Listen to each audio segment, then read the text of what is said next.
is you have to love, this is Jared Wilson's words, you have to love the church you have, not the church you wish you had. And when I went to Warnell, I loved the church I wish I had.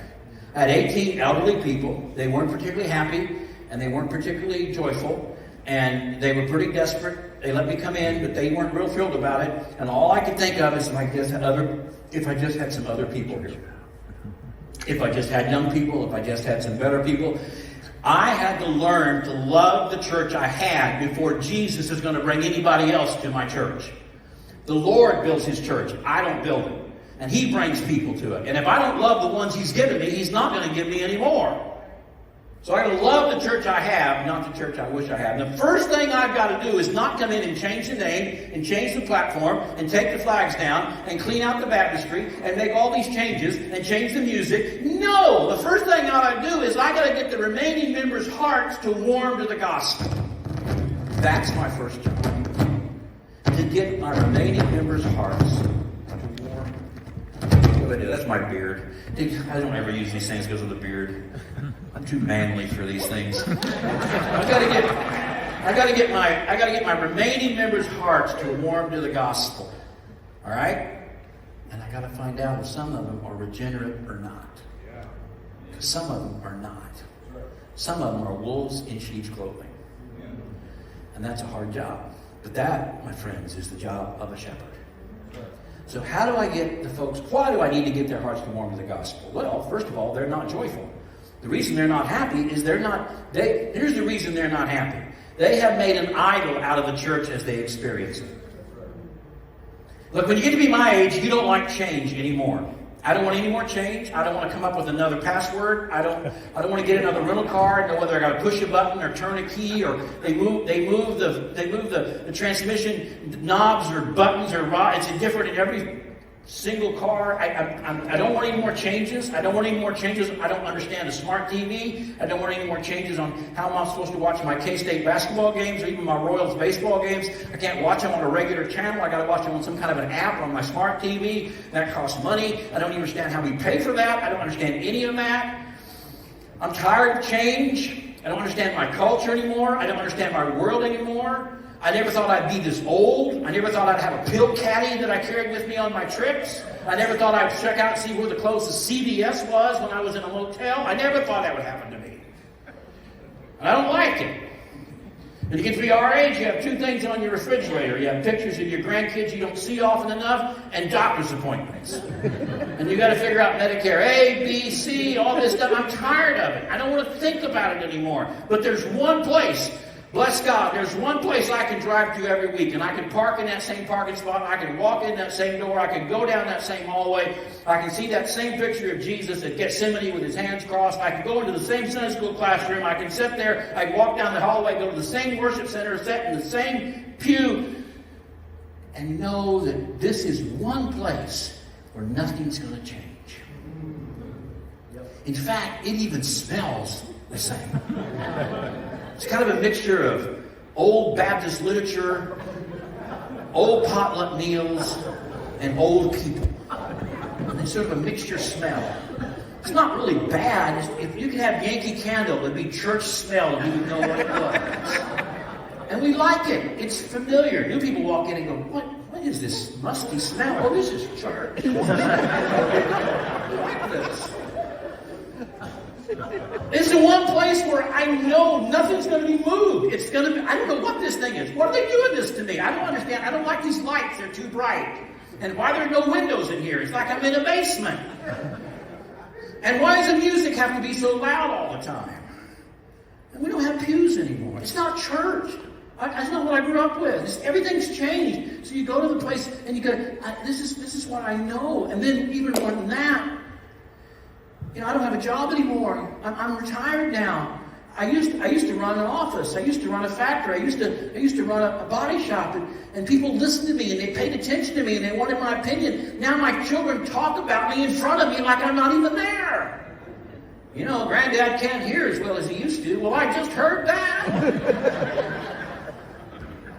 But there's one place, bless God, there at that church, they're not going to get that copier lease unless I say it's okay, because I'm still the chairman of the finance committee down there.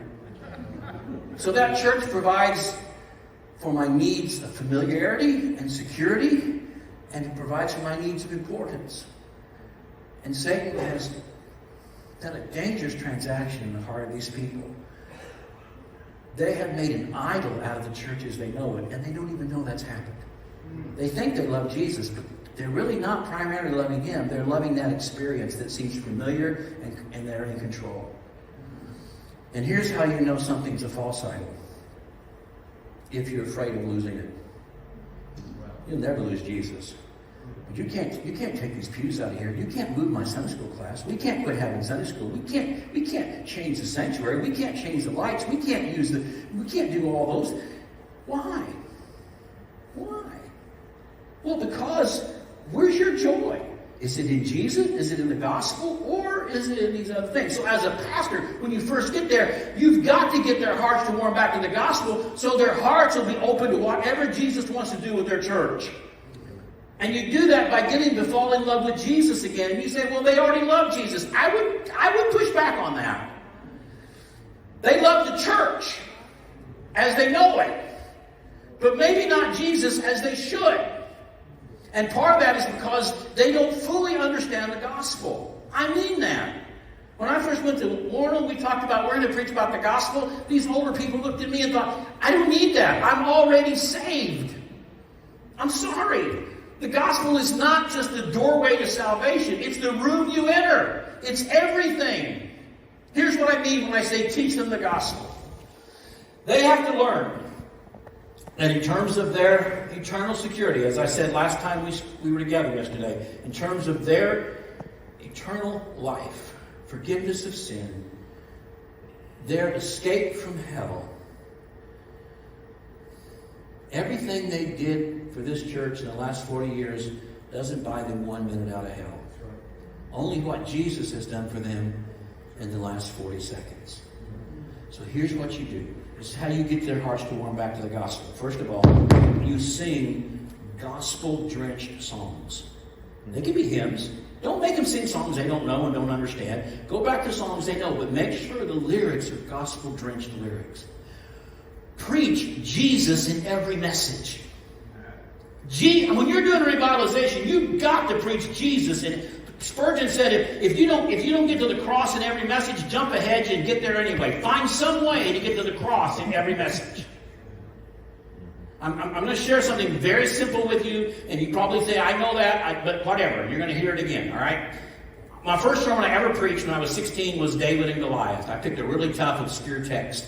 And I preached it the way I heard it preached all my life, and everybody thought it was great. And Goliath is the sin in my life, and my parents were there, so I made sure that I was real vague with my sin. Like I worked too hard, that kind of thing, and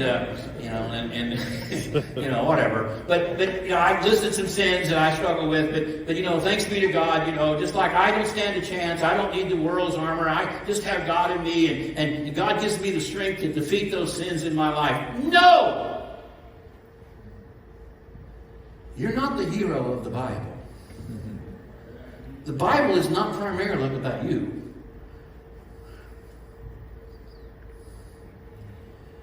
You and I are pictured in that story, by the way, of David and Goliath. We're the Hebrew soldiers hiding in the caves and the shrubbery because we know Goliath is going to kill us. We know Saul can't save us. We know we don't have a soldier in our army that can save us. In fact, it's very common for two armies to meet across a valley and for they to send out their two best men to fight it out. And it was very common. Whoever won, the others became their slaves and were killed. Slaves were killed. It was not uncommon.